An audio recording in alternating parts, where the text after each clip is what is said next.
নমস্কার। আজকে আমরা HMPV অর্থাৎ হিউম্যান মেটানিউমোভাইরাস এই সম্বন্ধে বেশ কিছু তথ্য আপনাদের সঙ্গে শেয়ার করতে এলাম।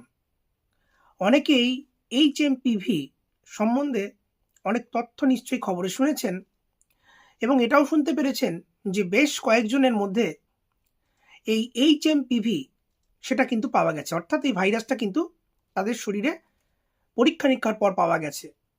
এখন তার জন্য না অনেকে চিন্তার মধ্যে পড়ে গেছেন, অনেকে উদ্বিগ্ন হয়ে আছেন। আমি তাদের পরিষ্কার যেটা বলবো যে এই মুহূর্তে কিন্তু কোনো চিন্তা বা টেনশন বা প্যানিক করার দরকার নেই। আপনারা একেবারেই কিন্তু প্যানিক করবেন না, চিন্তা করবেন না। আপনাদেরকে আমি বলে রাখি যে এই হিউম্যান মেটানিউমো ভাইরাস এটা কিন্তু নতুন কিছু নয়। এটা প্রত্যেক বছরই পাওয়া যায় এবং অনেক বছর ধরে কিন্তু চিকিৎসকদের এবং সায়েন্টিস্টদের কিন্তু এই ভাইরাস সম্বন্ধে জানা। মানে এটা এমন কিছু নয় যে এই প্রথম পাওয়া গেল, সেরকম কিন্তু একেবারেই নয়। এটা বছরের পর বছর ছিল এবং এই ভাইরাসটা থাকবে এবং প্রত্যেক বছরই বিভিন্ন মানুষ এই ভাইরাসে আক্রান্ত হন। কাজে এটা নতুন কিছু নয়।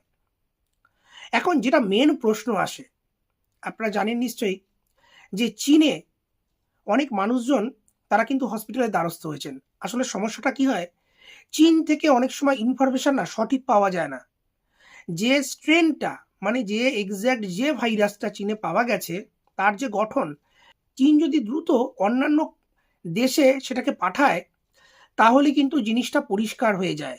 এখন চীন অনেক ক্ষেত্রে দেখা গেছে যে ইনফরমেশন ঠিকঠাক করে রেস্ট অফ দ্য ওয়ার্ল্ড সেটাকে কিন্তু দিচ্ছে না। এইটা বেসিক্যালি একটু চিন্তার বিষয়। তারা যে ভাইরাসটা পেয়েছে তার গঠনটা খুব দ্রুত অন্যান্য কান্ট্রিতে যদি পাঠানো যায় তাহলে কিন্তু জিনিসটা একবারে পরিষ্কার হয়ে যাবে। মানে আপনাদেরকে আমি যেটা বলতে চাইছি যে প্রত্যেক বছরই যেহেতু এই হিউম্যান মেটানিউমো ভাইরাস দিয়ে সংক্রমণ হচ্ছে, এখন যেহেতু চীনে এটা ধরা পড়েছে এবং এখন পরীক্ষা নিরীক্ষা হচ্ছে বলে আপনারা ভাবছেন যে কিনা কি হয়ে গেল, কিন্তু অ্যাকচুয়ালি যেটা প্রত্যেক বছরই কিন্তু এই সংক্রমণটা ভাইরাসের হচ্ছে। শুধু মিলিয়ে দেখতে হবে যে প্রত্যেক বছর যে ভাইরাসের যে স্ট্রাকচারটা থাকে আর এখন গঠনগত মারাত্মক পরিবর্তন হয়েছে কিনা। যদি গঠনগত মারাত্মক পরিবর্তন হয় তবেই কিন্তু একমাত্র চিন্তার বিষয় আসতে পারে। আদারওয়াইজ প্রত্যেক বছরে যে সংক্রমণটা হয় হিউম্যান মেটানিউমো ভাইরাস দিয়ে সেটা যদি হয় তাহলে একটুও চিন্তা করার দরকার নেই।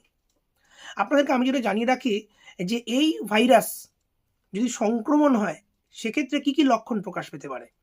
দেখুন, প্রথমের দিকে না একটু কাশি, একটু সর্দি, নাক বন্ধ হয়ে যাওয়া, গলাটা একটু ব্যথা করা, জ্বর জ্বর ভাব, জ্বর আসা, এই জাতীয় লক্ষণই প্রথম প্রকাশ পায়। যাদের ক্ষেত্রে একটু বেশি সমস্যা দেখা যায় তাদের ক্ষেত্রে কিন্তু বুকের মধ্যে পাঁজরের মধ্যে আওয়াজ হয় সাই সাই করে, এই হুইজ যেটাকে আমরা বলি।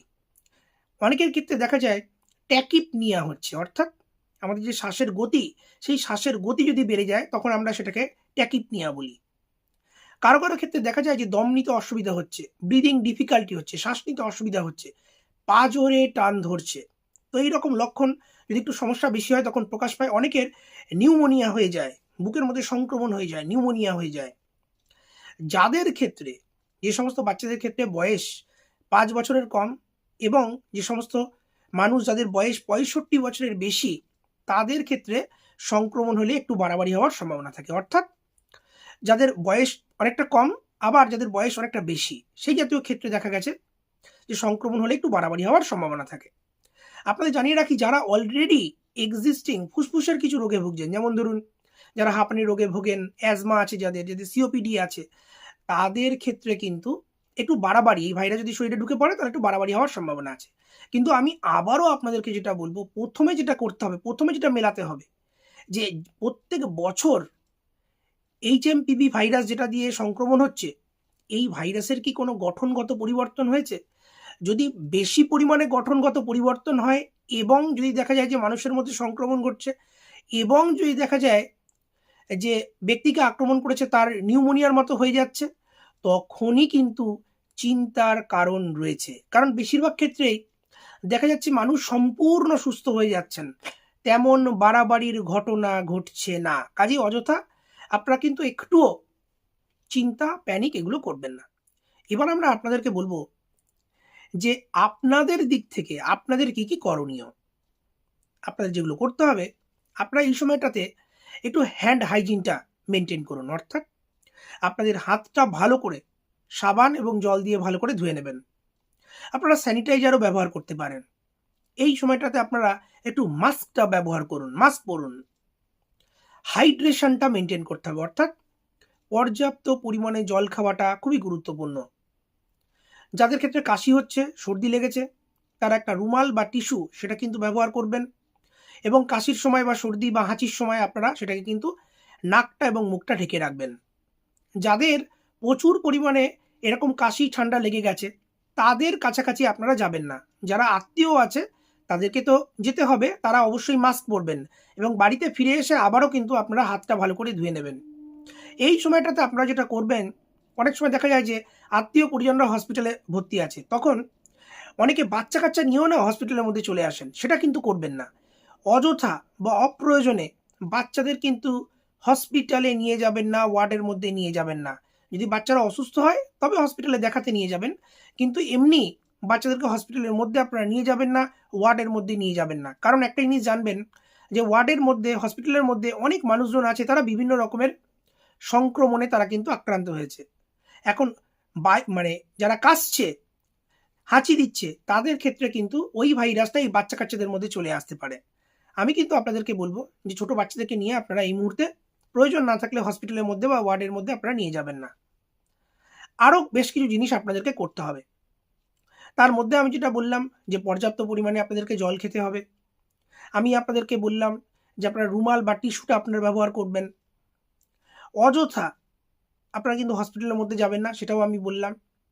যাদের ক্ষেত্রে অলরেডি নিউমোনিয়া হয়ে গেছে বা যাদের ক্ষেত্রে কাশি ঠান্ডা হাঁপানি হচ্ছে, তাদের কাছাকাছি আপনারা যাবেন না। আত্মীয় পরিজনদের তো যেতেই হবে। তো এই পদ্ধতিগুলো আপনারা যদি অবলম্বন করেন, সেক্ষেত্রে আপনারা কিন্তু নিজেদের দিক থেকে অনেকটা সুরক্ষিত থাকবেন।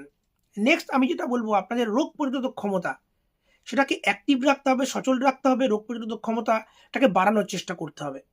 দেখুন, এখানে কোনো শর্টকাট হয় না। রোগ প্রতিরোধক ক্ষমতা বাড়াতে কোনো শর্টকাট হয় না। আপনাদেরকে খাওয়া দাওয়াটা ঠিক করতে হবে। আপনাদের ডায়েটের মধ্যে আপনারা কিন্তু অবশ্যই শাকসবজি ফলমূল রাখবেন। হেলদি ফুড অপশানগুলোকে আপনাকে কিন্তু বেছে নিতে হবে। প্রচুর পরিমাণে ফাস্ট ফুড এই জাতীয় জিনিসপত্র কিন্তু আপনারা খাবেন না। বাচ্চাদেরকেও কিন্তু ভালো খাবার দাবার দিতে হবে, শাকসবজি ফলমূল দিতে হবে। এগুলো কিন্তু ইগনোর করলে হবে না।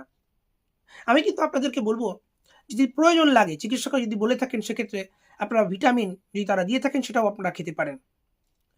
এই মরশুমে যাদের ক্ষেত্রে ধরুন জ্বর এসছে, কাশি হয়েছে, অনেকেই আছেন দেখবেন ওষুধের দোকান থেকে আপনারা ওষুধ কিনে খান। আমি যেটা এই মরশুমে আপনাদেরকে পরামর্শ দেবো, আপনারা নিজেরা এক্সপেরিমেন্ট করবেন না।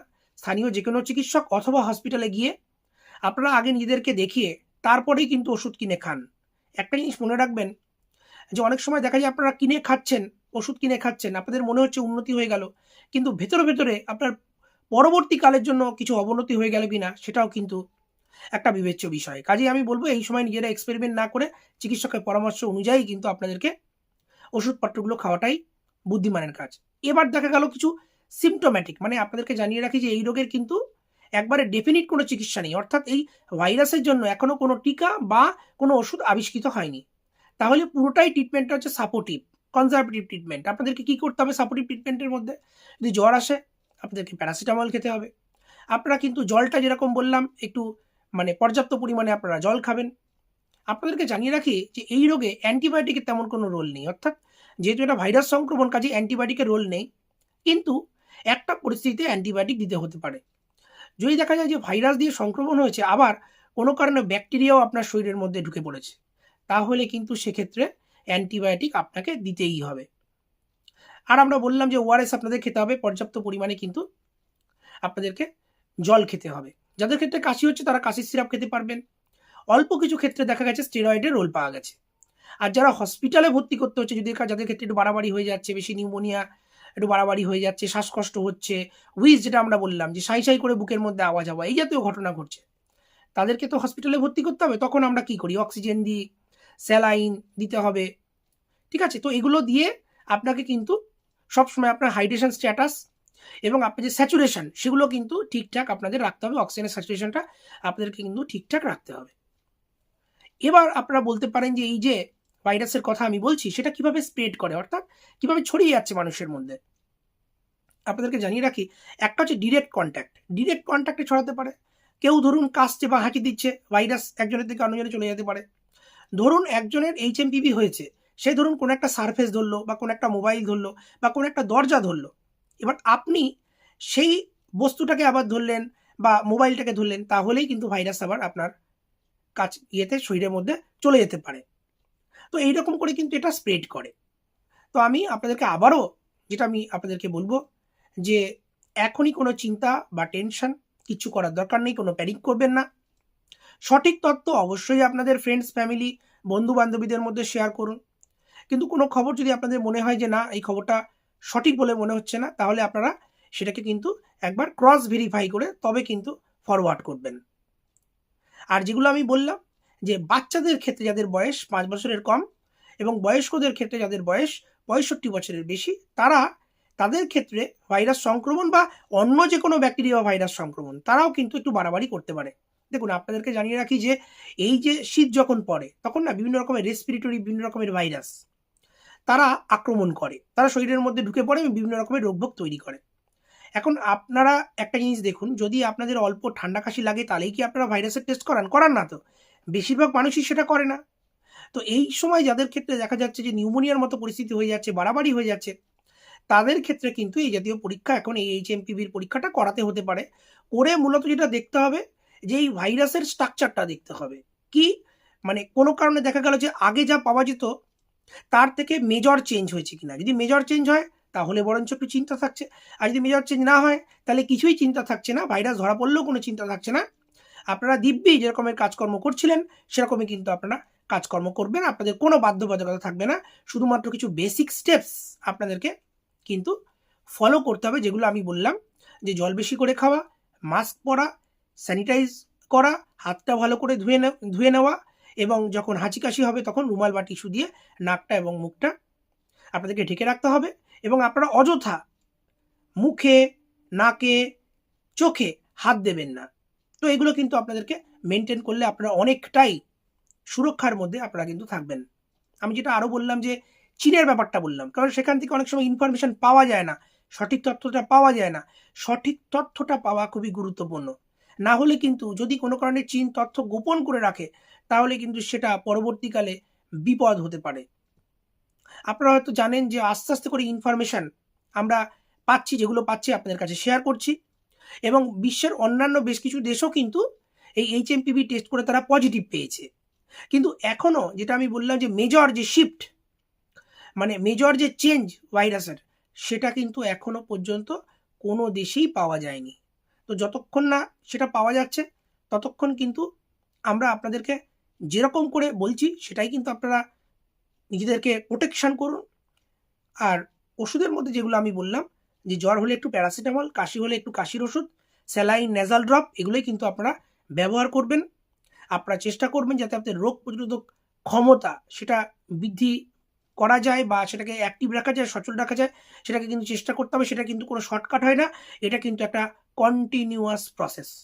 তো বন্ধুরা, আজকে এই ভিডিওটা কেমন লাগলো অবশ্যই আমাদেরকে জানান। আর আপনাদের HMPV নিয়ে যদি কোনো জিজ্ঞাসা থাকে আমাদের কমেন্ট সেকশনে লিখতে পারেন, আমরা যতটা সম্ভব আপনাদেরকে উত্তর দেওয়ার চেষ্টা করব।